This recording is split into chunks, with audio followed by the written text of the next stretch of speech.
Esta es una producción de Grupo Fórmula. Lenguaje sin palabras. Aprende a leer el lenguaje no verbal y mejora tus habilidades de comunicación. Este es un interesante libro publicado recientemente por Aguilar. Bueno, no recientemente, pero ya hace un par de años, pero se reedita. Bárbara Tijerina es la autora y por la vía de Zoom me acompaña y les acompaña a ustedes esta tarde. ¿Cómo estás, Bárbara? ¿Qué tal, Eduardo? Un gusto estar aquí con todo tu auditorio y contigo. A ver, ¿qué es el lenguaje no verbal para que entremos directamente en materia? Mira, finalmente es todo lo que no sean palabras. Pero ¿qué es lo no verbal? Es desde la escenografía, la puesta en escena, la apariencia, los movimientos de manos, la postura, el tono de voz. Todo eso está comprobado que es más del 80% de la comunicación. Decían que en comunicación es más importante lo que no se dice. Y entonces, en este libro lo que yo los invito es a entrenar el músculo de la observación, porque estamos distraídos y entonces traemos el celular y perdemos información muy importante. Porque te pueden decir, estoy súper comprometido, pero lo están diciendo con voz baja, viendo el piso, o te dicen, estoy tranquilo, pero las manos están haciéndose este automasajito. Bueno, hay algo también que no sé cómo se manifiesta esto no verbalmente, pero muchas veces cuando estamos hablando con alguien, y se ha medido, llega un momento donde ya dejamos de escuchar a la persona porque ya estamos pensando qué le vamos a contestar. Entonces ni lo escuchamos bien, ni le hacemos caso, y después cuando le respondemos creyendo que lo entendimos, pues nuestro interlocutor pues también dice pues como que no va mucho con lo que yo estaba platicando, ¿no? Entonces hay un problema no solamente del lenguaje sin palabras, el lenguaje corporal, las manos, el tono de la voz, las cejas que levantemos, etcétera, sino también traemos aquí una falta de educación mental para escuchar a los demás. Exacto. Yo también los invito a eso, a tener una escucha activa, porque lo que les digo es que la diferencia entre un gran médico y un extraordinario médico, digo médico por decir cualquier cosa, puede ser periodista o a lo mejor fue esa mirada, a lo mejor fue esas manos, o en los políticos. A mí me toca mucho analizar los políticos, no por otra cosa, sino porque son los que están expuestos. Y entonces, ellos lo que quieren es persuadir. Todos queremos convencer. Y lo que tenemos que hacer es ser congruentes entre lo que decimos, lo que mostramos y lo que hacemos. En tu experiencia, ¿cuál es el impacto más significativo del lenguaje corporal en lo que son las relaciones cotidianas que tenemos con los demás seres humanos?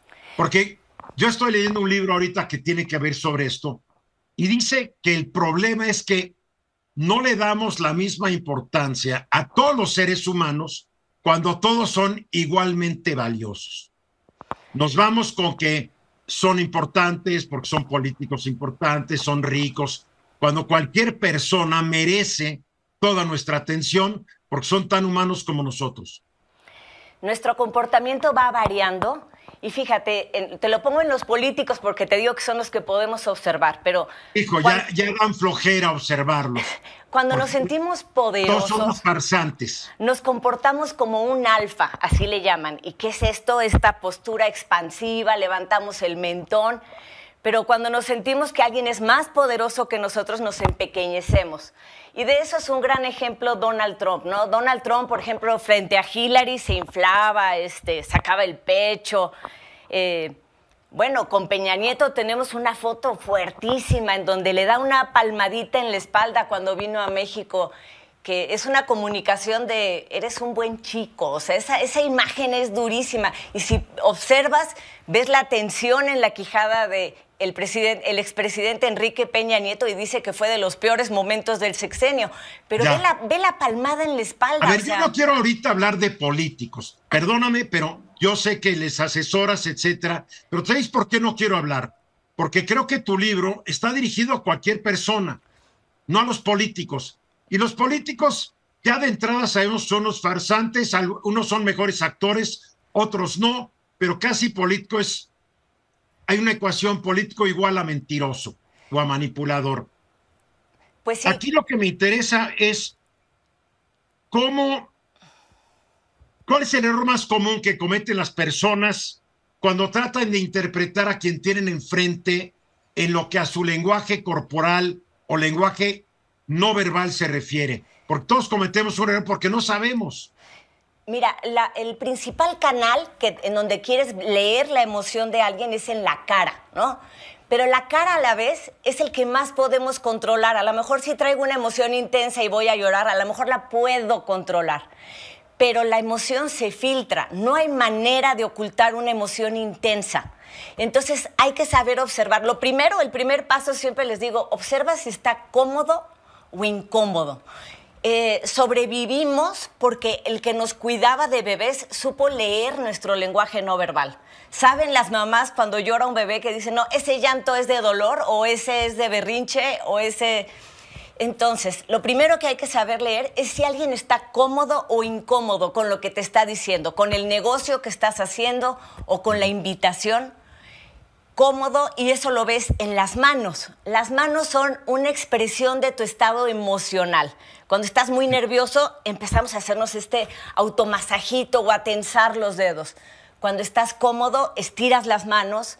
Y bueno, en las pláticas de TED más exitosas son en las que los que hablan tienen más gestos con las manos. Y con las manos contagiamos emociones.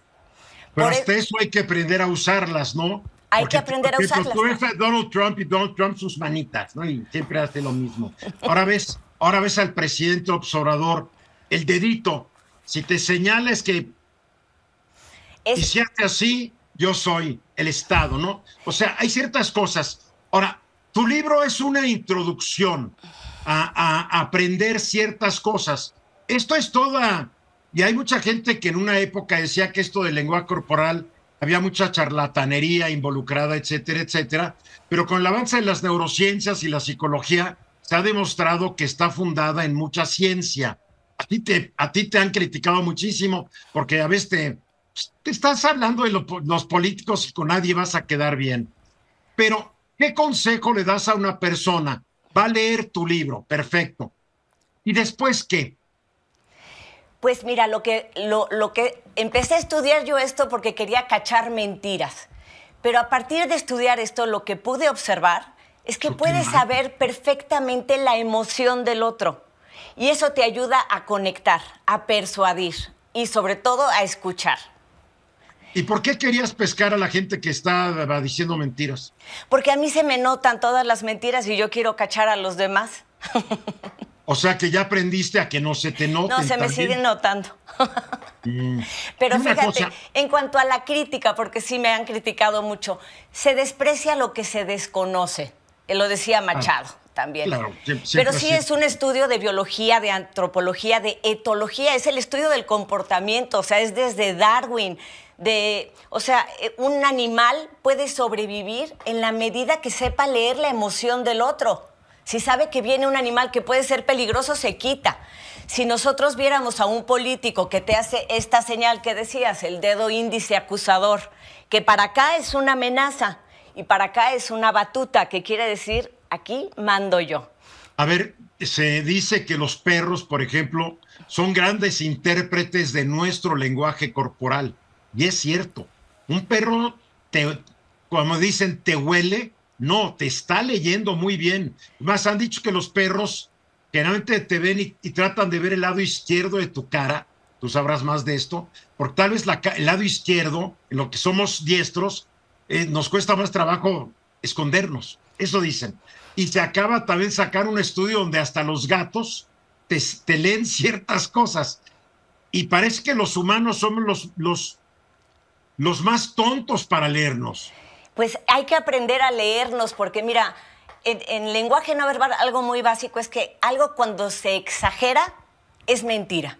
Porque mira, si te acusan de algo que tú no cometiste, tranquilamente vas a decir yo no lo hice.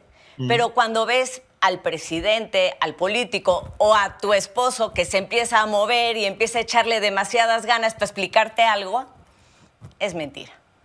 Bárbara, qué interesante. Ojalá pudiéramos tener más tiempo. Tu libro está muy interesante. Yo lo recomiendo ampliamente. Bárbara Tinajero, su libro se llama Lenguaje sin Palabras, Editorial Aguilar. Léanlo, algo les va a dejar. Y como Bárbara, que estudió Administración de Empresas, que es mi colega, le gustó el tema, que hasta se fue a estudiarlo a España. Te felicito por tu libro, Bárbara, gracias. Muchas gracias, Eduardo. Esta fue una producción de Grupo Fórmula. Encuentra más contenido como este en radioformula.mx.